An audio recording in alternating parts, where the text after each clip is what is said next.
ക്രിസ്തുനാഥനിൻ സ്വന്തമായി തീർന്നു. പൂർവിയെ ജയിച്ച ക്രിസ്തുനാഥനിൻ സ്വന്തമായി തീർന്നു. ഉയർത്തെഴുന്നേറ്റു.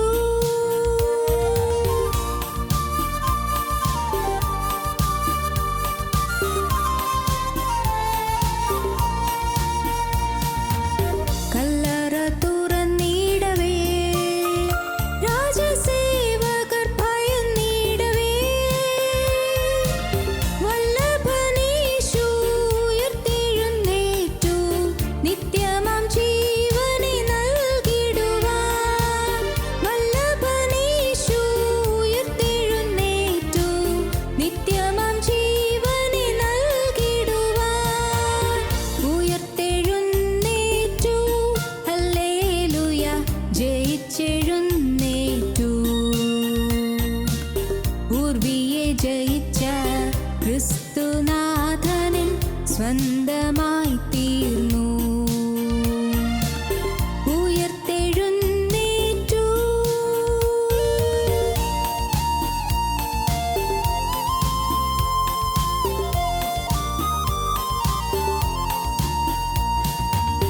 മരണമേ വിഷമെവിടെ? പാതാളമേ ജയമെവിടെ? മരണത്തെ ജയിച്ചവൻ ഉയർത്തെഴുന്നേറ്റു. പാതാള വൈരിയെ ജയിച്ചവനായി.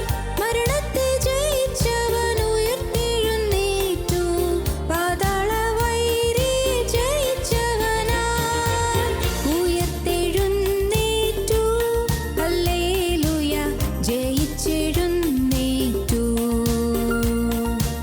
പൂർവിയെ ജയിച്ച ക്രിസ്തുനാഥനിൻ സ്വന്തമായി തീർന്നു.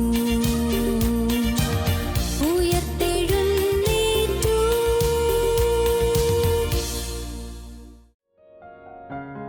ഞങ്ങളും ക്രൂശിക്കപ്പെട്ട ക്രിസ്തുവിനെ പ്രസംഗിക്കുന്നു.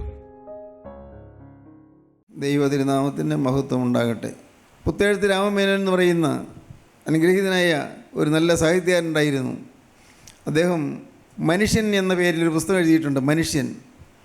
അതിൽ അദ്ദേഹം പറയുന്നു, ഗ്രീസിൽ അവിടെ വലിയ തത്വജ്ഞാനികളുണ്ടായിരുന്നു, മഹാജ്ഞാനികളുണ്ടായിരുന്നു, വലിയ താത്വിക ആചാര്യന്മാരുണ്ടായിരുന്നു. സോക്രട്ടീസും പ്ലേറ്റോയും അരിസ്റ്റോട്ടിലും ഹൊറാസും എല്ലാവരും ഗ്രീസിലാണ് ജനിച്ചു വളർന്നത്. അവിടെ ഡയോജനീസ് എന്ന് പറയുന്ന ഒരു വലിയ തത്വചിന്തകനുണ്ടായിരുന്നു, ഒരു ഫിലോസഫർ ഉണ്ടായിരുന്നു, ഡയോജനീസ്. ഈ ഡയോജനീസ് എല്ലാവരുടെയും ഒരു ബഹുമാനപത്രമായിരുന്നു, വലിയ താത്വിക ആചാര്യനായിരുന്നു. ഡയോജനീസ് ഒരിക്കൽ ആഥൻസിൻ്റെ തെരുവിൽ കൂടി, ഗ്രീസിലെ ആഥൻസിൻ്റെ തെരുവിൽ കൂടി അദ്ദേഹം നട്ടുച്ചയ്ക്ക് നടന്നു പോവുകയായിരുന്നു. ആളുകൾ അമ്പരപ്പോട് നോക്കി, എന്താണ് ഇദ്ദേഹം? ആളുകൾക്ക് അമ്പരപ്പ് വരാൻ കാരണം ഇദ്ദേഹത്തിൻ്റെ കയ്യിൽ ഒരു ചൂട്ടുകറ്റിയുണ്ട്. നട്ടുച്ചയ്ക്ക് ആ കത്തിച്ച് ഇങ്ങനെ വീശി രാത്രിയിൽ ചൂട്ടുകറ്റ കത്തിച്ച് പോകുന്നതുപോലെ വളരെ വളരെ ശ്രദ്ധേയനായ മനുഷ്യൻ, മഹാജ്ഞാനിയായ മനുഷ്യൻ ഡയോജനീസ് ഇങ്ങനെ നടന്നു പോവുകയാണ്. ആളുകൾ അമ്പരപ്പോടെ കടത്തിണ്ണകളിലും മറ്റും നോക്കി അത്ഭുതപ്പെട്ടു. ഡയോജനീസ് എന്താണ് ഈ കാണിക്കുന്നത്? ഡയോജനീസിനെ കുറിച്ച് അവർക്ക് എല്ലാവർക്കും നല്ല അഭിപ്രായമാണ്. വളരെ മഹാനായ ഒരു മനുഷ്യനാണ്, വലിയ ആചാര്യനാണ്, താത്വിക ആചാര്യനാണ്. ആരോ ഒരാൾ അടുക്കൽ ചെന്ന് ചോദിച്ചു, പ്രഭു ക്ഷമിക്കണേ, അങ്ങ് എന്താണ് ഇങ്ങനെ പോകുന്നത്? എന്താ പ്രത്യേകത? അല്ല, അങ്ങ് ഇപ്പോൾ ഈ ചൂട്ടുകറ്റ എണീച്ചു കൊണ്ട് പോകാൻ്റെ കുഴപ്പം, നല്ല പകലാണല്ലോ, പട്ടപ്പകലാണല്ലോ, നട്ടുച്ച നേരമാണല്ലോ. അദ്ദേഹം പറഞ്ഞു, ഞാനൊരു മനുഷ്യനെ അന്വേഷിക്കുകയാണ്. മനുഷ്യനോ? ഇത് ആദിവാസി ദൈവം എന്തുമാത്രം മനുഷ്യരാണ്, എന്തുമാത്രം മനുഷ്യർ! ഇത് പ്രത്യേകിച്ച് എന്താ അങ്ങ് പറയുന്നത് മനസ്സിലായില്ലല്ലോ. നിങ്ങളീ പറയുന്ന മനുഷ്യരെല്ലാവരും മനുഷ്യരെന്ന് പേരേ ഉള്ളൂ, അവർ മൃഗങ്ങളാണ്. മൃഗങ്ങളിൽ നിന്ന് വ്യത്യസ്തമായി ഒരു രണ്ട് കാലിൽ നിൽക്കുന്നു മാത്രമേ ഉള്ളൂ. അവർക്ക് സംസ്കാരമില്ല, അവർക്ക് ഹൃദയത്തിൽ സംശുദ്ധിയില്ല, അവർക്ക് ജീവിതത്തിൽ തത്വദീക്ഷയില്ല. അവരുടെ ജീവിതം മൃഗങ്ങളെക്കാൾ കഷ്ടമാണ്. കടിച്ചു കീറുന്നു, അടിച്ചു കൊല്ലുന്നു, പരസ്പരം വൈരാഗ്യത്തോടെ പെരുമാറുന്നു, ഏറ്റവും ദുഷ്ടമായ രീതിയിൽ, ഏറ്റവും നിഷ്ഠുരമായ രീതിയിൽ സംസാരിക്കുകയും പെരുമാറുകയും ചെയ്യുന്നു. ഈ കാണുന്നതൊന്നും മനുഷ്യരല്ല, മൃഗങ്ങളാണ്, ഇരുകാലി മൃഗങ്ങൾ. അദ്ദേഹം പിന്നെ അവിടെ കൂടി വന്നവരോട് സംസാരിക്കാൻ തുടങ്ങി. ആഥൻസിൻ്റെ തെരുവിൽ ആളുകൾ ഒരുപടി വന്നുകൂടി.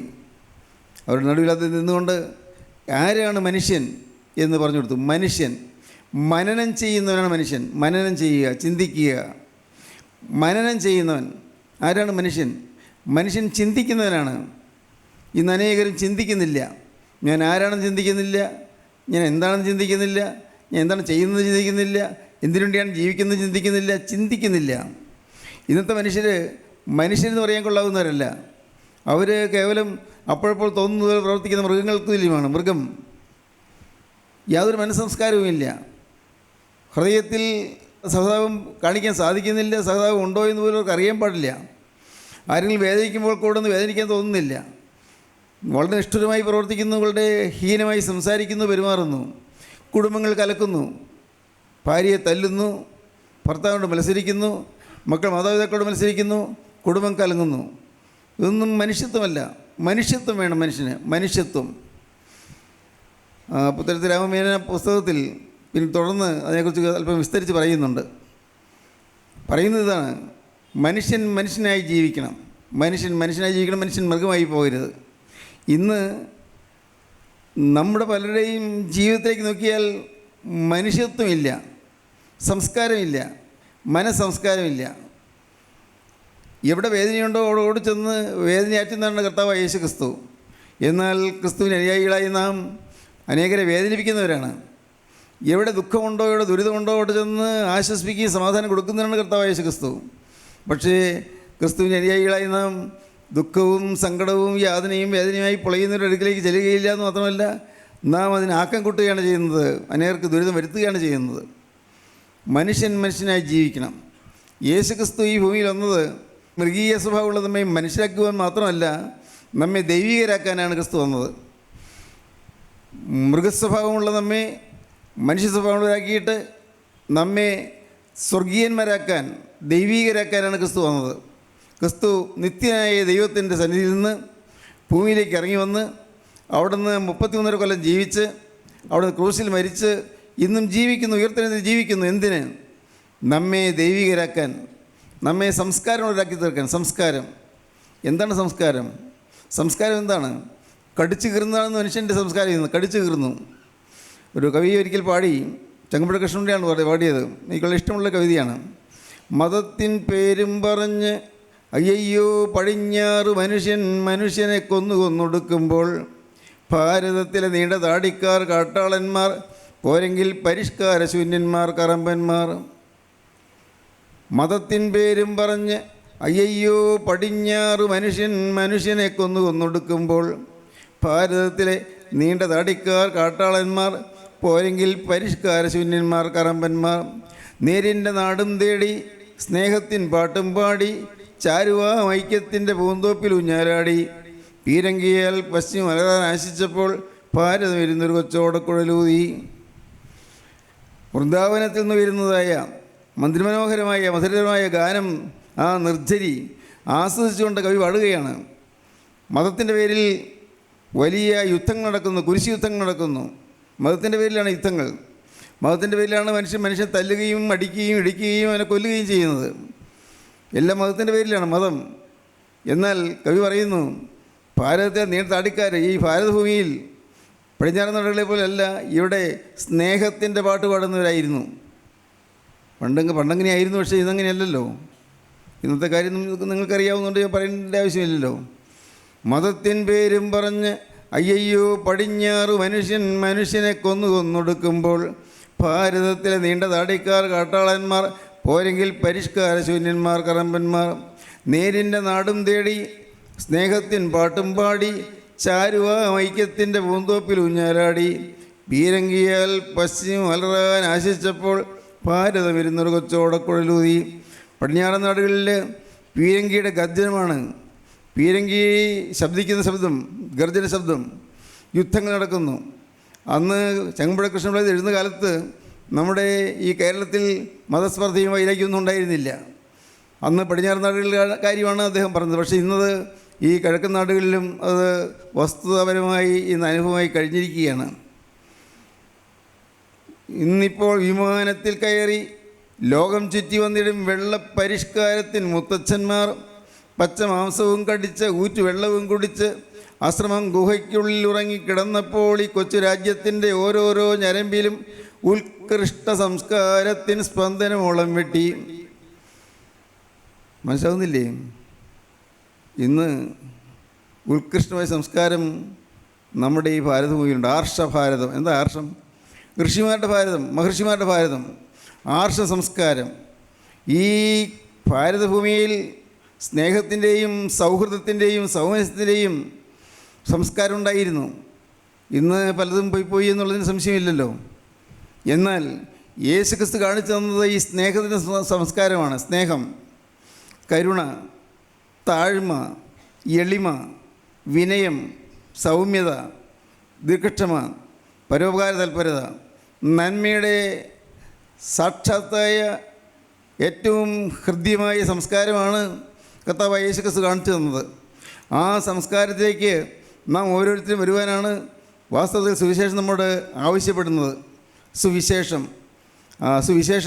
സദ്വർത്തമാനമാണ്, സദ്വാർത്തയാണ്, ഗുഡ് ന്യൂസാണ്. ഈ ഗുഡ് ന്യൂസ് നമുക്ക് തരുന്നത് നാം സത്യമായും സംസ്കാരത്തിലേക്ക് വരണമെന്നുള്ളതുകൊണ്ടാണ്. നമ്മുടെ കുടുംബങ്ങളിൽ വാസ്തവത്തിൽ സംസ്കാരമുണ്ടോ? നമ്മുടെ കുടുംബങ്ങളിൽ വാസ്തവത്തിൽ സ്നേഹമുണ്ടോ? കാണും, സ്നേഹം കാണും. പക്ഷേ പലപ്പോഴും വഴക്കാണ്. ഭാര്യയും ഭർത്താവും തമ്മിൽ പലപ്പോഴും ശണ്ടയാണ്. പുറമേ ശണ്ടയില്ലാത്തപ്പോഴും അകത്ത് നീറി പുകയുകയാണ്. അകത്ത് നീരസവും പകയും വിദ്വേഷവും പുകഞ്ഞുകൊണ്ടിരിക്കുകയാണ്.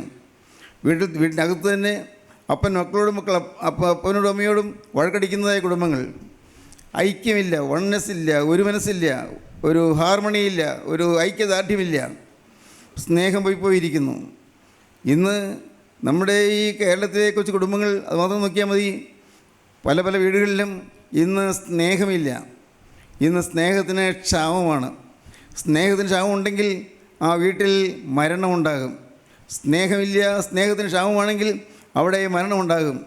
അതിനെക്കുറിച്ചാണ് ഇന്ന് ഞാൻ സംസാരിക്കാൻ തുടങ്ങുന്നത്. ദൈവത്തിൻ്റെ സ്തോത്രം. നമുക്ക് വായിക്കാം. രാജാക്കന്മാരുടെ 2-ാമത്തെ പുസ്തകം 4-ാം അധ്യായം 40-41 വാക്യങ്ങൾ. അവർ പായസം കുടിക്കുമ്പോൾ നിലവിളിച്ചു, ദൈവപുരുഷനായുള്ളവേ, കലത്തിൽ മരണമെന്ന് പറഞ്ഞു. അവർക്ക് കുടിപ്പാൻ കഴിഞ്ഞില്ല. മാവ് കൊണ്ടുവരുമെന്ന് അവൻ പറഞ്ഞു. ദൈവപുരുഷനായുള്ളവേ, കലത്തിൽ മരണം, വീട്ടിൽ മരണം, കലത്തിൽ മരണം. കാലത്ത് ക്ഷാമമുള്ള കാലമാണ്. വലിയ കൊടിയ ക്ഷാമമായിരുന്നു. എലീശാ പ്രവാചകൻ്റെ കാലത്ത് അവിടെ ശമരിയിൽ ക്ഷാമം കൊടുമ്പിരിക്കൊണ്ട കാലമായിരുന്നു. വേദപുസ്തകം വായിക്കുമ്പോൾ നമുക്ക് ഈ ക്ഷാമത്തെക്കുറിച്ച് ധാരാളം കാണാൻ സാധിക്കും. ഇവിടെ തുടങ്ങുന്നു നോക്കൂ, 38-ാം വാക്യം വായിക്കൂ. അനന്തരം എലീശ ഗിൽഗാലിൽ പോയി. അന്ന് ദേശത്ത് ക്ഷാമമുണ്ടായിരുന്നു. ക്ഷാമം. ദേശത്ത് ആഹാരത്തിന് വകയില്ല. ക്ഷാമം. കാലാവസ്ഥ പ്രതികൂലമാണ്. ധാന്യം വിളയുന്നില്ല, കൃഷി ചെയ്യാൻ സാധിക്കുന്നില്ല. ദേശത്തെല്ലാം ക്ഷാമമുണ്ടായി. ക്ഷാമമായ കാലം. ദൈവത്തിന് സ്തോത്രം. പ്രിയപ്പെട്ടവരെ, ക്ഷാമം വന്നപ്പോൾ കലത്തിൽ മരണം വന്നു. അപ്പോൾ വിസ്തീരിച്ച് പറയാം. ക്ഷാമം വന്നു, അന്ന് കലത്തിൽ മരണം വന്നു. പക്ഷേ കലത്തിൽ മരണമല്ല പ്രതീക്ഷിച്ചത്. നല്ല മധുരപ്പായസമായിരുന്നു അവിടെ വിളമ്പിക്കൊണ്ടിരുന്നത്. വിളമ്പാൻ തുടങ്ങിയത് നല്ല മധുരപ്പായസമായിരുന്നു. ക്ഷാമം മാറുന്ന ഒരു നല്ല അനുഭവം കിട്ടുവാൻ പട്ടിണിപ്പാവങ്ങളായ തൻ്റെ പ്രിയപ്പെട്ട ശിഷ്യന്മാർക്ക് നല്ല ആഹാരം കൊടുക്കാൻ എലീശാ പ്രവാചകൻ ആഗ്രഹിച്ചു. പല നാളായി നല്ല ആഹാരം കഴിച്ചിട്ട്. ക്ഷാമമാണല്ലോ. എലീശാ പ്രവാചകൻ ദൈവത്തിൻ്റെ വ്രതസ്ഥനാണ്, ദൈവത്തിൻ്റെ പ്രവാചകനാണ്. പ്രവാചകൻ ആഗ്രഹിച്ചു ഈ പാവപ്പെട്ട ദൈവമക്കൾക്ക് ആഹാരം, നല്ലൊരു ആഹാരം ഇതിനകത്ത് കൊടുക്കണമെന്ന്. എലീശാ പ്രവാചകൻ ഗിൽഗാലിൽ ചെന്നു. ഗിൽഗാൽ എന്ന് പറയുന്ന സ്ഥലത്ത് എലീശാ പ്രവാചകൻ ചെന്നു. അന്ന് അവിടെയെല്ലാം ക്ഷാമമായിരുന്നു. ദൈവത്തിന് സ്തോത്രം. അല്പം വിശദീകരിച്ചു കൊള്ളട്ടെ പ്രിയപ്പെട്ടവരെ. നമ്മുടെ പലരുടെയും കുടുംബങ്ങളിൽ ക്ഷാമമാണ്, പലരുടെയും വീടുകളിൽ ക്ഷാമമാണ്. ഒരുപക്ഷെ ആഹാരത്തിന് ക്ഷാമമുണ്ടെന്ന് തോന്നുന്നില്ല, ഉണ്ടായിരിക്കാം, അത്ര വരുത്തുന്നുണ്ടെന്ന് തോന്നുന്നില്ല. പക്ഷേ പൈസയ്ക്ക് ക്ഷാമമുണ്ട്. പൈസയ്ക്ക് നല്ല ക്ഷാമം. വരുമാനം പോരാ. കിട്ടുന്ന വരുമാനം കൊണ്ട് ജീവിതവൃത്തികൾ കഴിക്കാൻ സാധിക്കുന്നില്ല. നമ്മുടെ മക്കളുടെ പഠിത്തം നടത്താൻ സാധിക്കുന്നില്ല. വീട്ടിലേതെങ്കിലും അത്യാവശ്യ കാര്യങ്ങൾ നടത്താൻ സാധിക്കുന്നില്ല. ആഹാരത്തിന് ക്ഷാമം, പൈസയ്ക്ക് ക്ഷാമം, പലതിനും ക്ഷാമമായ അനുഭവങ്ങൾ നിങ്ങളുടെ പലരുടെയും ജീവിതത്തിൽ നോക്കിയാൽ കാണാം. ക്ഷാമമില്ലേ? പൈസയ്ക്ക് ഞെരുക്കി പലയിടത്തും കടം വാങ്ങുന്നു. കടം വാങ്ങി തിരിച്ചു കൊടുക്കാൻ സാധിക്കുന്നില്ല. തിരിച്ചു കൊടുക്കാൻ വരുമാനമില്ല, തിരിച്ചു കൊടുക്കാൻ മാർഗമില്ല. അല്ല, ഒരു തുണ്ട് ഭൂമിയുള്ളത് വിറ്റാൽ കടം തീർക്കാമായിരുന്നു. പക്ഷേ ഭൂമി വാങ്ങാൻ ഇപ്പോൾ ആളില്ല. അനേകരിന്ന് വലയുകയാണ്, ക്ഷാമത്തിൽ വലയുകയാണ്. എന്ത് വേണ്ടു, എങ്ങനെ ജീവിക്കേണ്ടെന്ന് അറിയാതെ മനുഷ്യനെ അലയുകയാണ്. മനുഷ്യ ഹൃദയം ഇങ്ങനെ ഉൾത്തേങ്ങലോടെ അതിവേദനയോടെ ദൈവത്തിലേക്ക് നോക്കി യാചിച്ചുകൊണ്ടിരിക്കുകയാണ്, കർത്താവ് ഈ ക്ഷാമം മാറ്റി തരണമേ എന്ന്. ക്ഷാമം ആഹാരത്തിൻ്റെയും പടത്തിൻ്റെയും ക്ഷാമമല്ല, അതിനേക്കാൾ ഭയാനമായൊരു ക്ഷാമമുണ്ട്. അതാണ് ഞാൻ ആദ്യം സൂചിപ്പിച്ചത്, സ്നേഹത്തിന് ക്ഷാമം. നമ്മളവിടെ പല വീടുകളിൽ അങ്ങനെയാണ്, സ്നേഹമില്ല. ഭാര്യയ്ക്ക് ഭർത്താവിനോട് സ്നേഹമില്ല, വഴക്കൊന്നുമില്ലായിരിക്കും, പക്ഷേ എങ്കിലും ഉള്ളിൽ സംതൃപ്തിയില്ല. ഞാൻ ഈ കുടുംബത്തിലൊന്ന് മഹാഭാഗ്യമായല്ലോ എന്ന് തോന്നുന്ന ഒരവസ്ഥ ഭാര്യയ്ക്ക് കിട്ടുന്നില്ല. ഞാൻ ഈ ഇവളെ വിവാഹം കഴിച്ചത് എനിക്ക് എൻ്റെ ഭാഗ്യമായി പോയല്ലോ എന്ന് ചിന്തിക്കുന്ന അവസ്ഥ ഭർത്താവിന് കിട്ടുന്നില്ല. സ്നേഹത്തിന് ക്ഷാമം. പല കുടുംബങ്ങളും അങ്ങനെയാണ്, സ്നേഹത്തിന് ക്ഷാമം. നിങ്ങൾ ചിന്തിക്കൂ, നിങ്ങളുടെ ക്ഷാമം ഏതിലാണ്? നിങ്ങളുടെ ക്ഷാമം എന്തിലാണ്? ദൈവത്തിന് സ്തോത്രം. ക്ഷാമം ബാധിച്ച കുടുംബങ്ങൾ, ദൈവത്തിന് വലിയ നാമം മഹത്വപ്പെടട്ടെ. ഓർക്കുമ്പോൾ സങ്കടം വരും, ഓർക്കുമ്പോൾ വേദന വരും. അനേകം കുടുംബങ്ങളിൽ നിന്ന് കൊടിയ നിരാശയിലാണ്, യാതനയിലാണ്. ഭാര്യയും ഭർത്താവും ഒരുപോലെ യാതനയിലാണ്. ക്ഷാമം, പ്രിയപ്പെട്ടവരെ. എന്നാൽ ഭാഗ്യവശാൽ അന്ന് ഗിൽഗാലിൽ ക്ഷാമം വന്നപ്പോൾ അന്ന് എലീശ പ്രവാചകൻ അവിടെ വരികയുണ്ടായി. ഭാഗ്യം, എലീശ പ്രവാചകൻ വന്നു. ഒരു പ്രവാചകൻ ഒരു ദേശത്തുണ്ടെങ്കിൽ ആ ദേശത്തെ ക്ഷാമം മാറും. ഒരു പ്രവാചകൻ ഒരു ദേശത്ത് വന്നാൽ അവിടെ ക്ഷാമം മാറും. ദൈവത്തിൻ്റെ ആത്മാവുള്ള പ്രവാചകൻ, പുറമെയുള്ള പ്രവാചകന്മാരല്ല, പ്രവാചകൻ്റെ പേരുള്ളവരല്ല, സാക്ഷാൽ ആത്മാവിൻ്റെ തീജ്വാലിയുള്ള പ്രവാചകന്മാർ ഒരു ദേശത്തുണ്ടെങ്കിൽ ആ ദേശത്തെ അനുഗ്രഹമായിരിക്കും. ദൈവത്തിന് സ്തോത്രം. മകളെ, നീ ഒരാൾ വാസ്തവമായി യേശുക്രിസ്തുവിൻ്റെ തീ ഉള്ളിൽ കത്തിക്കൊണ്ട് നീ ഒരു കുടുംബത്തിലേക്ക് കടന്നു ചെന്നാൽ ആ കുടുംബത്തിൽ അസ്വസ്ഥത മാറും. യൗവനക്കാരാ, നീ ഒരു ഭവനത്തിൽ നിന്ന് വിവാഹം കഴിച്ച് അവിടെ നിന്ന് വിവാഹം കഴിച്ചെങ്കിൽ ദൈവത്തിൻ്റെ പരിശുദ്ധാത്മാവോട് കൂടിയാണ് നീ വീട്ടിൽ ചെല്ലുന്നതെങ്കിൽ, നിൻ്റെ ഹൃദയത്തിൽ പരിശുദ്ധാത്മാവ് സന്തോഷിച്ച് വസിക്കുകയാണെങ്കിൽ നിൻ്റെ ജീവിതം മൂലം ആ കുടുംബത്തിന് ഐശ്വര്യം വരും. ദൈവത്തിന് സ്തോത്രം. പ്രിയപ്പെട്ടവരെ, ഇതെല്ലാം വസ്തുതപരമായ കാര്യങ്ങളാണ് പറയുന്നത്. അനേകരുടെ ക്ഷാമം മാറാൻ കാരണമായി തീരും നമ്മുടെ ജീവിതത്തിന്, നമ്മുടെ സ്വഭാവം മൂലം. അനേകരുടെ കെടുതി മാറും, അനേകരുടെ ദുരിതം മാറും. ഇന്ന് അനേകർ ദുരിതത്തിലാണ്, ഇന്ന് അനേകർ യാതനയിലാണ്, വേദനയിലാണ്. അടക്കി പിടിച്ച വേദനകൾ, പുറത്ത് ഉറക്കെ കരയാൻ വയ്യ, കരഞ്ഞാൽ തടികൊള്ളും, അതുകൊണ്ട് പുറമേ കരയുന്നില്ല. പക്ഷേ ഉള്ളു വീങ്ങിക്കൊണ്ടിരിക്കുന്നു, നീറിക്കൊണ്ടിരിക്കുന്നു, പുകഞ്ഞുകൊണ്ടിരിക്കുന്നു. അകം പുകയുന്ന അനേകം ജീവിതങ്ങൾ. ദൈവത്തിന് സ്തോത്രം. പ്രിയപ്പെട്ടവരെ, ഒരുപക്ഷെ നിങ്ങളാർക്കും അങ്ങനെയുള്ള അനുഭവങ്ങളില്ലായിരിക്കാം. ഇന്ന് അനേക അനുഭവങ്ങൾ അനേകരിലുണ്ട്. അത് ഈ പ്രകൃതിയിൽ, ഈ ഭൂമിയിൽ നാം കാണുന്നതാണ്, നമ്മുടെ നാട്ടിൽ തന്നെ നാം കാണുന്നതാണ്. ക്ഷാമം ബാധിച്ച വീടുകൾ, ക്ഷാമം ബാധിച്ച ഭവനങ്ങൾ. ദൈവത്തിന് സ്തോത്രം. ഇതുപോലെ ദുരിതം പിടിച്ചൊരു മനുഷ്യനായിരുന്നു ഞാൻ, യാതനയേറ്റൊരു മനുഷ്യൻ. ഞാൻ എൻ്റെ ജീവിതത്തിൽ കരഞ്ഞ് തളർന്നൊരു മനുഷ്യനാണ്. കരച്ചിലായിരുന്നു എൻ്റെ ആകത്തുക. കരയാൻ മാത്രമേ എനിക്ക് സാധിക്കുമായിരുന്നുള്ളൂ. എൻ്റെ അമ്മ കരയും, എൻ്റെ പെങ്ങളും കരയും, ഞാനും കരയും. കരച്ചിലായിരുന്നു ഞങ്ങളുടെ കുടുംബം. ദുഃഖത്തിൻ്റെ കുടുംബമായിരുന്നു, കണ്ണീരിൻ്റെ കുടുംബമായിരുന്നു. ആരും തിരിഞ്ഞു നോക്കാത്തൊരു കുടുംബമായിരുന്നു. തിരിഞ്ഞു നോക്കാൻ എന്തിന്? അപ്പൻ പോയല്ലോ. അപ്പൻ്റെ 33-ാമത്തെ വയസ്സിൽ, അമ്മയ്ക്കന്ന് 30 വയസ്സേ ഉള്ളൂ, എനിക്ക് 1 വയസ്സ് പ്രായം. അപ്പൻ പെട്ടെന്നക്കരയ്ക്ക് കടന്നുപോയി. അപ്പോൾ പോയി. ദൈവത്തിന് സ്തോത്രം. അമ്മ കരഞ്ഞ് പലപ്പോഴും നെഞ്ചത്തടിച്ച് കരയുന്നു ഞാൻ കണ്ടിട്ടുണ്ട്. നെഞ്ചത്തേക്ക് അടിച്ച് കരയുന്നു. എനിക്കിതിങ്ങനെ വന്നല്ലോ കർത്താവേ എന്ന്. ഞാൻ എന്ത് മഹാഭാവം ചെയ്തിട്ടാണ് എനിക്കിത് വന്നതെന്ന് അമ്മ കരഞ്ഞുകൊണ്ട് പറഞ്ഞ് ഞാൻ കേട്ടിട്ടുണ്ട്. അമ്മ കരയുമ്പോൾ ഞാനും കരയും, പെങ്ങളും കരയും. കരച്ചിലിൻ്റെ വീട്. ദൈവത്തിന് സ്തോത്രം. മിണ്ടാട്ടമില്ല, വർത്തമാനമില്ല, വിശേഷ ദിവസങ്ങളിലെ ആഘോഷങ്ങളൊന്നുമില്ല, യാതൊന്നുമില്ല. ഉറങ്ങിപ്പോയ വീട്. അമ്മ പറയും നമ്മുടെ വീട് ഉറങ്ങിപ്പോയി എന്ന്. ദൈവത്തിന് സ്തോത്രം. അപ്പം ഉണ്ടായിരുന്നപ്പോൾ അവന് ബിസിനസ് ഉണ്ടായിരുന്നുകൊണ്ട്, കൃഷിയുണ്ട്, പുറമെ ബിസിനസ് കൂടി ഉണ്ടായിരുന്നുകൊണ്ട് രൂപയുണ്ടായിരുന്നു. അതുകൊണ്ട് അപ്പന് ബിസിനസ്സിൽ രൂപമുണ്ട്. അപ്പൻ ആ നാട്ടിൽ പലർക്കും സ്നേഹിതനായിരുന്നു, വളരെ അടുപ്പമായിരുന്നു. എന്ന് ഉച്ചയ്ക്ക് 10-15 പേര് ഊണ് കഴിക്കാൻ വരുമെന്ന് അമ്മ പറയുന്നത്. അത്ര ആളും പേരുമുള്ളൊരു കുടുംബമായിരുന്നു അപ്പനുള്ളപ്പോൾ. അപ്പം പോയതോടുകൂടി എല്ലാം പോയി, ഐശ്വര്യം പോയി. ദൈവത്തിന് സ്തോത്രം. ദൈവത്തിന് വലിയ നാമം മഹത്വപ്പെടട്ടെ. ഞാൻ നീറിപ്പോയി ജീവിച്ച മനുഷ്യനാണ്, മനസ്സ് നൊന്ത് വിങ്ങിയ മനുഷ്യനാണ്. ദൈവത്തിന് സ്തോത്രം. എന്നാൽ നിരാശ കൊണ്ട് എൻ്റെ ജീവിതത്തിൽ, അപകർഷതാബോധം കൊണ്ട് തലകുനിഞ്ഞ എൻ്റെ ജീവിതത്തിൽ കർത്താവായ യേശുക്രിസ്തു എഴുന്നള്ളി വന്നു. ഒരു ദിവസം ഞങ്ങളുടെ പള്ളിയിൽ വചനം പറയുവാനൊരു ദൈവദാസൻ വന്നു. അദ്ദേഹം അത് പറഞ്ഞുകൊണ്ടിരിക്കുമ്പോൾ എൻ്റെ ഉള്ളത്തിൽ തീ കത്തി. എൻ്റെ ഹൃദയത്തിലേക്ക് കർത്താവിൻ്റെ സ്നേഹം കടന്നു വന്നു. ദൈവത്തെ പരിശുദ്ധാത്മാവിനെ സ്പർശിച്ചു. എനിക്കതൊന്നും അറിയാൻ പാടില്ലായിരുന്നു. പരിശുദ്ധാത്മാവ് വന്നോ തീ കത്തുന്നോ എനിക്കറിയാൻ പാടില്ല. ഇപ്പം എനിക്ക് മനസ്സിലാകും, അന്ന് മനസ്സിലായില്ല. ഏതോ ഒരു സുഖം എനിക്ക് കിട്ടി. ഞാനവിടെ വിതുമ്പി കരഞ്ഞുകൊണ്ട് തല താഴ്ത്തി. ഞാൻ പറഞ്ഞു, കർത്താവേ, ഇന്നു മുതൽ ഞാൻ നിൻ്റെ വക. വേറൊന്നും ഞാൻ പറഞ്ഞില്ല. ഇന്നു മുതൽ ഞാൻ നിൻ്റെ വക. വീണ്ടും ഞാൻ പറഞ്ഞു, ഇന്നു മുതൽ ഞാൻ നിൻ്റെ വക. ദൈവത്തിന് സ്തോത്രം. സഹോദരങ്ങളെ, കുടുംബത്തിൽ സമാധാനമായി. അപ്പനെ തിരിച്ചു കിട്ടിയില്ല, പക്ഷേ സമാധാനം വന്നു. ക്രിസ്തു വീട്ടിലേക്ക് വന്നു. എൻ്റെ ഹൃദയത്തിലേക്ക് വന്ന ക്രിസ്തു എൻ്റെ വീട്ടിലേക്ക് വന്നു. ഞാൻ പോകുന്നിടത്തെല്ലാം ക്രിസ്തു എൻ്റെ കൂടെ വന്നു. കാരണം ഈ ഹൃദയത്തിൽ യേശു ഉണ്ടായിരുന്നു. എൻ്റെ പോക്കറ്റിലൊരു പേനയുണ്ടെങ്കിൽ ഞാനിവിടെ പോയാലും പേന അവിടെ ചെല്ലുമല്ലോ എന്നതുപോലെ ഞാൻ കോളേജിൽ ചെല്ലുമ്പോൾ കോളേജിൽ യേശു വരുന്നു. ദൈവത്തിന് സ്തോത്രം. ഞാൻ സ്കൂളിൽ പോയിക്കൊണ്ടിരുന്നപ്പോൾ സ്കൂളിൽ യേശു വരുന്നു. കാരണം എൻ്റെ ഹൃദയത്തിൽ യേശു ഉണ്ടായിരുന്നു. ദൈവത്തിന് സ്തോത്രം. അതുകൊണ്ടാണ് ഇന്ന് പലരും തെറ്റിദ്ധരിച്ചിട്ട് ഞാൻ ദൈവത്തിൻ്റെ വേല ചെയ്യുന്നത്. പലരും പരിഹസിച്ചിട്ടും ചില നേതാക്കന്മാർ ചിലർ എന്നെ ഹീനമായ രീതിയിൽ കളിയാക്കിയിട്ടും ഒരു കൂസലുമില്ലാതെ ഞാൻ കർത്താവിൻ്റെ വേല ചെയ്യുന്നതിന് കാരണം മറ്റൊന്നുമല്ല, വേറെ ഒരു ഉദ്ദേശവുമില്ല. എന്നെ ഞാനാക്കിയ യേശു, എനിക്ക് സമാധാനം തന്ന യേശു, എൻ്റെ കണ്ണുനീര് തോർത്ത് തന്ന യേശു, എൻ്റെ ഏങ്ങടികൾ ശ്രദ്ധിച്ച് കേട്ട് എനിക്ക് സമാധാനം തന്ന യേശു, ആ യേശുവിനുള്ള ഈ കടപ്പാട് കൊണ്ട് ഞാൻ എന്നെ തന്നെ യേശുവിനെ വിറ്റിരിക്കുകയാണ്. ഹല്ലേലൂയ, ദൈവത്തിന് സ്തോത്രം. യേശുവിനെ തന്നെ ഞാൻ വിറ്റിരിക്കുകയാണ്. നിങ്ങൾക്ക് മനസ്സിലാകുമോ? അത് എൻ്റേത് ഇനി ഒന്നുമില്ല, എൻ്റേതെന്ന് പറയാൻ ഒന്നുമില്ല. എല്ലാം യേശുവിൻ്റെ കയ്യിലായി, യേശുവിൻ്റെ കയ്യിലായി. ഒരവസരത്തിൽ രോഗം വന്നപ്പോൾ ഞാൻ കർത്താവിനോട് പറഞ്ഞു, കർത്താവേ, എൻ്റെ രോഗം മാറ്റണമെങ്കിൽ നിനക്ക് മാറ്റാൻ കഴിയും, രോഗം മാറ്റണമെങ്കിൽ മാറ്റാൻ നിനക്ക് കഴിയും. മാറ്റണമെന്ന് ഞാൻ പറയുന്നില്ല. കാരണം ഈ ശരീരവും ഈ പ്രാണനും ആത്മാവും നിൻ്റെ കയ്യിലേക്ക് ഏൽപ്പിച്ചതാണ്. ദൈവത്തിന് സ്തോത്രം. ഒരിക്കൽ ഏൽപ്പിച്ചതാണല്ലോ, അത് നിനക്കറിയാമല്ലോ കർത്താവേ. അതുകൊണ്ട് ഇപ്പോൾ ഞാൻ ഒന്നേ പറയുന്നുള്ളൂ, നിനക്ക് ആവശ്യമുണ്ടെങ്കിൽ രോഗസൗഖ്യം തരാം, നിനക്ക് ആവശ്യമില്ലെങ്കിൽ എനിക്ക് തന്നെയാണ് ആയുസ്. ഞാൻ പറഞ്ഞു, ദൈവത്തിന് സ്തോത്രം. നിങ്ങൾ മനസ്സിലാകുമെന്ന് അറിഞ്ഞുകൂടാ. ഞാൻ ദൈവത്തോട് പറഞ്ഞു, കർത്താവേ, നിന്നെ ഞാൻ എൻ്റെ കാര്യം ഏൽപ്പിച്ചതാണ്, എല്ലാം ഏൽപ്പിച്ചു. യേശുവേ, നിനക്ക് വേണമെങ്കിൽ സൗഖ്യം തരാൻ നിനക്ക് കഴിയും, അതെനിക്ക് നല്ല ഉറപ്പുണ്ട്. വേണ്ടെങ്കിലോ, നിനക്ക് വേണ്ടെങ്കിൽ പിന്നെ എനിക്ക് എന്തിനാണ് ഈ ആയുസ്? നിനക്ക് വേണമെങ്കിൽ നിനക്ക് ആയുസ് നേടിത്തരാം.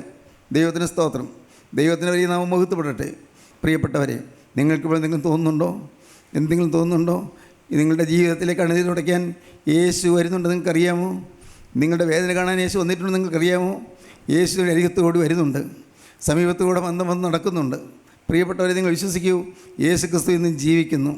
യേശു ക്രിസ്തു നിങ്ങളുടെ ഹൃദയത്തിൻ്റെ നൊമ്പരങ്ങൾ കാണുന്നു. യേശു ക്രിസ്തു ഹൃദയത്തിൻ്റെ വേദനകൾ കാണുന്നു. യേശുവിൻ്റെ അരിയിലേക്ക് വരുന്നു. യേശു ജീവിക്കുന്നു. പ്രിയപ്പെട്ടവരെ, സത്യമാണ്. 2000 വർഷം മുൻപ് ക്രൂശിക്കപ്പെട്ട് ജീവിതക്കാരൻ യൗസേപ്പിൻ്റെ കല്ലറിൽ അടക്കം ചെയ്യപ്പെട്ട കർത്താവായ യേശു ക്രിസ്തു ഉയർത്തെഴുന്നേറ്റ് ജീവിക്കുന്നു. സത്യം. ഈ യേശുവിൻ്റെ അരിയിലേക്ക് വരികയാണ്. സത്യം. വർഷങ്ങൾക്ക് മുമ്പ് എൻ്റെ ഹൃദയത്തിലേക്ക് നടന്നു കയറിയ യേശു, അവൻ വരുന്നത് നിങ്ങളെ ആശ്വസിപ്പിക്കാനാണ്, നിങ്ങൾക്ക് സമാധാനം തരാനാണ്. പ്രിയപ്പെട്ട ഭാര്യ കടന്നുപോയി, അല്ലെങ്കിൽ പ്രിയപ്പെട്ട ഭർത്താവ് കടന്നുപോയി, അല്ല ഒരു ഓമന കുഞ്ഞിനെ കിട്ടിയില്ല, വിവാഹം കഴിഞ്ഞില്ല, വിവാഹം കഴിഞ്ഞെങ്കിലും ഒരു കുഞ്ഞിനെ കിട്ടിയില്ല, മനസ്സ് നൊമ്പരപ്പെട്ടിരിക്കുന്നു, പൈസയ്ക്ക് ഞെരുക്കമാണ്, കടമാണ്, വിഷമിക്കുന്നു, രോഗത്തിന് ചികിത്സ ചെയ്യാൻ മാർഗമില്ല, പൈസയില്ല, രോഗം കടുത്തു വരുന്നു, പല രീതിയിലുള്ളതായ പ്രശ്നങ്ങൾപ്പെട്ട് മനസ്സ് വലയുന്നവർ, എൻ്റെ സഹോദരി സഹോദരങ്ങളെ, ഞാൻ നിങ്ങൾ പറയട്ടെ, യേശുവിൻ്റെ അരികിലേക്ക് വരുന്നു. വിശ്വസിക്കൂ, യേശു നിങ്ങളെ കാണുന്നു. യേശു നിങ്ങളോട് സ്നേഹമാണ്. എൻ്റെ ദൈവത്തിൻ്റെ സ്തോത്രം. യേശു നിങ്ങളോട് സ്നേഹമാണ്. എൻ്റെ കർത്താവിൻ്റെ സ്തോത്രം. എൻ്റെ എന്നും നിലനിർത്തുന്നതാണ്, യേശു എന്നെ സ്നേഹമാണ്, എന്നെ യേശുവിന് സ്നേഹമാണെന്ന്, യേശു എന്നോട് പ്രിയമുണ്ട് എന്ന് ആ ഒരു ബോധ്യമാണ് എന്നെ നിലനിർത്തുന്നത്. ആരെല്ലാം വെറുത്താലും എന്നെ വെറുക്കാത്ത ഒരാളുണ്ട്, അത് കർത്താവ് യേശുവാണ്. സ്തോത്രം. എനിക്കറിയാം, ഞാൻ നല്ലവനായതുകൊണ്ടല്ല, യേശു എന്തോ എന്നോട് സ്നേഹം തോന്നി. അവൻ പാവികളെ രക്ഷിപ്പാൻ വന്നവനായതുകൊണ്ട് എന്നോട് സ്നേഹം തോന്നി. അവൻ ദുഷ്ടന്മാരെ രക്ഷിപ്പാൻ വന്നതായതുകൊണ്ട് എന്നോട് സ്നേഹം തോന്നി. യേശു എന്നെ രക്ഷിച്ചിരിക്കുന്നു. യേശുവിൻ്റെ ഹൃദയത്തിൽ വസിക്കുന്നു. ദൈവത്തിന് സ്തോത്രം. എൻ്റെ പഴയ ശരീരം തന്നെ, ഇത് ശരീരം, എൻ്റെ കണ്ണും കാതും കൈയും കാലും എല്ലാം പഴയ തന്നെ. പക്ഷേ അകത്തൊരു മനുഷ്യനുണ്ട്, അകത്തെ മനുഷ്യൻ കർത്താവായ യേശു അവിടെ വാഴുന്നു. ദൈവത്തിന് സ്തോത്രം. അതുകൊണ്ട് എനിക്ക് ഒന്നിനെക്കുറിച്ച് ആവലാതിയില്ല, ഒരു കാര്യത്തെക്കുറിച്ച് ആവലാതിയില്ല. ഇനി ആകെ ഒറ്റയ്ക്കൊരു കാര്യം മാത്രം, കർത്താവേ, എട്ടും പൊട്ടും തിരിയാത്ത ആയിരങ്ങൾ. കർത്താവേ, എന്താണ് കർത്താവ് ആരാണെന്നോ, പള്ളി എന്താണെന്നോ, സഭ എന്താണെന്നോ, വിശ്വാസം എന്താണെന്നോ, ആരാധന എന്താണെന്നോ ഒന്നും അറിയാൻ പാടില്ലാത്ത പാവങ്ങൾ. ഈ ജനത്തിന് നീ വചനം കൊടുക്കണമേ എന്നാണ് എൻ്റെ യാതന. ഈ ജനത്തിന് നീ ആശ്വാസം കൊടുക്കണമേ എന്നാണ് എൻ്റെ പ്രാർത്ഥന. ഈ പാവപ്പെട്ട ജനം ദൈവമേ കണ്ണീരണിഞ്ഞ് വലയുന്ന ഈ ജനത്തിന് ആശ്വാസം കൊടുക്കാൻ നീ എഴുന്നള്ളി വരണമേ എന്നാണ് എൻ്റെ പ്രാർത്ഥന. ദൈവത്തിന് സ്തോത്രം. ഇന്നിതാ യേശുവിൻ്റെ അരികത്തോട് വരുന്നു. ഓരോരുത്തരുടെ അരികത്ത് വന്നിട്ട് അവൻ ഹൃദയത്തിലേക്ക് ചൊഴിഞ്ഞു നോക്കുന്നു. പുറമല്ല കാണുന്നത്, അകം കാണുകയാണ്. മോനെ, നീ എന്തിനാണ് കരയുന്നത്? മോളെ, നിൻ്റെ ഹൃദയം വിതുമ്പുന്നത് എന്തിനാണ്? കുഞ്ഞെ, നിൻ്റെ ഹൃദയം വിഷാദിച്ചിരിക്കുന്നത് എന്തുകൊണ്ടാണ്? നിൻ്റെ മുഖം മ്ലാനമായിരിക്കുന്നത് എന്തുകൊണ്ടാണ്? ഏതൊരു കാര്യത്തിലാണ് നിനക്ക് അപകർഷതാബോധം, ഇൻഫീരിയോറിറ്റി കോംപ്ലക്സ്, അപകർഷതാബോധമുള്ളത്? എൻ്റെ കർത്താവേ, എൻ്റെ സ്ഥിതി ഇതാണ്, നിങ്ങൾക്ക് പറയാം. എൻ്റെ അവസ്ഥ ഇതാണ്. ഞാൻ നൊമ്പരപ്പെടുന്ന മനുഷ്യനാണ്, ഞാൻ വേദനപ്പെടുന്ന മനുഷ്യനാണ്. കർത്താവേ, ഞാൻ ക്ഷാമബാധിതനാണ്, ക്ഷാമമുള്ളവനാണ്. കർത്താവേ, നീ എന്നോട് മനസ്സറിയണമേ. നിങ്ങൾക്ക് പ്രാർത്ഥിക്കാം, നിങ്ങൾ കർത്താവിൻ്റെ കരങ്ങളിലേക്ക് കൊടുക്കാം. അങ്ങനെ നിങ്ങൾ കൊടുക്കുമ്പോൾ യേശുവിൻ്റെ ആ തൃക്കരം നിങ്ങളുടെ മീതെ ഉയരും. ആ തൃക്കരത്തിൽ നിങ്ങൾ സൂക്ഷിച്ച് നോക്കിയാൽ കാണാം ആണിപ്പാടുണ്ട്. ആ ആണിപ്പാടിൽ നിന്ന് പച്ച രക്തം ഒലിച്ചൊലിച്ച് വരുന്നു. ദൈവത്തിന് സ്തോത്രം. അത് നിങ്ങളുടെ ശിരസിൽ ഒന്ന് വീഴുന്നു. പെട്ടെന്ന് നിങ്ങൾക്ക് ചൈതന്യം കിട്ടുന്നു, പെട്ടെന്ന് നിങ്ങൾക്ക് സമർപ്പണം കിട്ടുന്നു, പെട്ടെന്ന് നിങ്ങളുടെ പാപങ്ങളെല്ലാം മാഞ്ഞു പോകുന്നു. വന്നുപോയ പാപങ്ങൾ, കൊടിയ പാപങ്ങൾ, കൊടിയ തിന്മകൾ, അനേകം മഹാപാപങ്ങൾ വന്നുപോയി എല്ലാം കഴുകപ്പെടുന്നു, എല്ലാം മാറിപ്പോകുന്നു. അവിടെ ഇതാ യേശുവിൻ്റെ സ്നേഹത്തിൻ്റെ തിരശ്ശീല വന്ന് മൂടുന്നു. അവൾ പാപം ഇനി ആരും കാണുകയില്ല, പിശാച് നോക്കിയാലും കാണുകയില്ല. അത് മാഞ്ഞു പോയിരിക്കുന്നു. ദൈവത്തിന് സ്തോത്രം. ക്രിസ്തുവിൻ്റെ രക്തം പാപം മാറ്റി തന്നിരിക്കുന്നു. ആ തിരക്തത്താൽ നിങ്ങൾ പാപത്തിൽ നിന്ന് കഴുകൽ പ്രാപിച്ച് നിങ്ങൾ വിശുദ്ധരായി എഴുന്നേൽക്കാൻ പോകുന്നു. ആ മഹാഭാഗ്യം നിങ്ങൾക്ക് തരാനാണ് ഇന്ന് യേശു ക്രിസ്തു നിങ്ങൾ വിളിച്ചു കൂട്ടിയിരിക്കുന്നത്. നിങ്ങൾക്ക് വിശ്വസിക്കാമോ? യേശു ഇതാ നിൽക്കുന്നു. ദൈവത്തിന് സ്തോത്രം. വേണമോ നിങ്ങൾക്ക് ഈ മഹാഭാഗ്യം വേണമെങ്കിൽ നിങ്ങളിപ്പോൾ കർത്താവിനോട് പറയണം, കർത്താവേ, ഇപ്പോൾ എന്നെ തന്നെ നിൻ്റെ കരങ്ങളിലേക്ക് ഞാൻ തരുന്നു. നാഥ, ഇപ്പോൾ ഞാനിതാ എന്നെ തന്നെ നിൻ്റെ കരങ്ങളിലേക്ക് തരുന്നു. യേശുവേ, ഇതാ ഞാൻ എന്നെ തന്നെ നിൻ്റെ കരങ്ങളിലേക്ക് തരുന്നു. എന്നോട് മനസ്സറിയണമേ. യേശുവേ, നിൻ്റെ ഹൃദയത്തിൽ വസിക്കണമേ. നാഥ, ഇനി നിൻ്റെ ഇഷ്ടപ്രകാരം ഞാൻ നടക്കുമെന്ന് ഞാനോട് വാക്ക് പറയുന്നു. മേലിൽ പാവത്തിലേക്ക് തിരികെയില്ല എന്ന് ഞാനോട് വാക്ക് പറയുന്നു. മദ്യം തൊടുകയില്ല, അശുദ്ധ കൂട്ടുകെട്ടിന് പോവുകയില്ല, കർത്താവെ വെറുക്കൂത്തുകൾക്ക് ഞാൻ കൂടുകയില്ല, കരുണയുള്ള കർത്താവെ ലോകത്തിൻ്റെ ഇമ്പങ്ങളുടെ പിറകെ ഞാൻ ഓടുകയില്ല, അശുദ്ധി ഞാൻ രസിക്കുകയില്ല, കർത്താവെ കഞ്ചാവും മയക്കുമരുന്ന് ഞാൻ ഉപയോഗിക്കുകയില്ല. യേശുവെ, അരുതായികളിൽ നിന്നെല്ലാം ഞാൻ മാറുന്നു. വഴക്കുണ്ടാവുകയില്ല. ഞാൻ ഒരാൾ മൂലം ഞങ്ങളുടെ കുടുംബത്തിൽ വഴക്കുണ്ടാകുകയില്ലെന്ന് മാത്രമല്ല, ഒരാൾ മൂലം ഞങ്ങളുടെ കുടുംബത്തിൽ സമാധാനം ഉണ്ടാകും. ഞാൻ സമാധാനം ഉണ്ടാക്കുന്നതായി തീരും. വിശ്വസിക്കൂ, പ്രാർത്ഥിക്കൂ, സമർപ്പിക്കൂ. നിങ്ങളുടെ ഹൃദയത്തിൽ സമർപ്പണം വരുന്നെങ്കിൽ ഞാൻ നിങ്ങൾക്ക് പറഞ്ഞു തരാം. നിങ്ങൾക്ക് ഏറ്റു പറയാം, കർത്താവേ, എന്നോട് കരുണ തോന്നണമേ, എന്നോട് കരുണ തോന്നണമേ. യേശുവേ, എൻ്റെ യേശുവേ, എനിക്ക് വേണ്ടി ക്രൂശിൽ മരിച്ചതിനാൽ ഇന്നു മുതൽ നിനക്കായി ജീവിക്കും. ഞാൻ നിനക്കായി ജീവിക്കും. യേശുവേ, എൻ്റെ യേശുവേ, എനിക്ക് വേണ്ടി ക്രൂശിൽ മരിച്ചതിനാൽ ഇന്നു മുതൽ ഞാൻ നിനക്കായി ജീവിക്കും. യേശുവേ, എൻ്റെ യേശുവേ, ഇന്നു മുതൽ നിന്റെ വക, ഞാൻ നിന്റെ വക. യേശുവേ, എൻ്റെ യേശുവേ, ഇന്നു മുതൽ എൻ്റെ പുതിയ മനുഷ്യൻ, ഞാനൊരു പുതിയ മനുഷ്യൻ. യേശുവേ, എൻ്റെ യേശുവേ, ഇന്നു മുതൽ നിന്റെ വക, ഞാൻ നിന്റെ വക. അങ്ങനെ ഏറ്റു പറഞ്ഞവരുടെ കരങ്ങൾ ഉയർത്താമോ? ഞാൻ നിങ്ങളോട് പ്രാർത്ഥിക്കാം. ഹല്ലേലൂയ. കാരുണ്യവാനായ ഞങ്ങളുടെ സ്വർഗീയ പിതാവേ, ഈ മനോഹരമായ ദിവസത്തിനായി ഞങ്ങൾ നിന്നെ സ്തുതിക്കുന്നു. ഈ ജനത്തെ വന്ന് കൂട്ടിവരുത്താനായി നിന്നെ സ്തുതിക്കുന്നു. എല്ലാവരെയും അനുഗ്രഹിക്കണമേ. എല്ലാവരുടെയും ഹൃദയത്തിൽ യേശുക്രിസ്തുവിൻ്റെ വചനം പാകിയതിനായി നന്ദിയോടെ സ്തോത്രം. കർത്താവേ, ഈ വിത്ത് മുളയ്ക്കുകയും ഈ വിത്ത് വളരുകയും കർത്താവേ 100 മേനി വിളയുകയും ചെയ്യുമാറാകണമേ. അനുഗ്രഹിച്ച് പറഞ്ഞയക്കണമേ. യേശുക്രിസ്തു രണ്ടാമത്തെ വരിൽ പറഞ്ഞു വരുന്ന വിശുദ്ധന്മാരുടെ നിലയിൽ എല്ലാവരെയും യോഗ്യരാക്കി തീർക്കണമേ.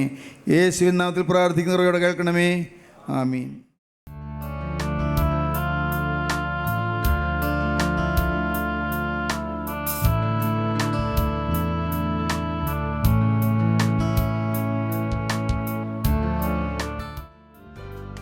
അമൃതധാര എല്ലാ ശനിയാഴ്ചയും രാവിലെ 6:30 മുതൽ 7 മണി വരെ നിങ്ങളുടെ സൂര്യ TV-യിൽ.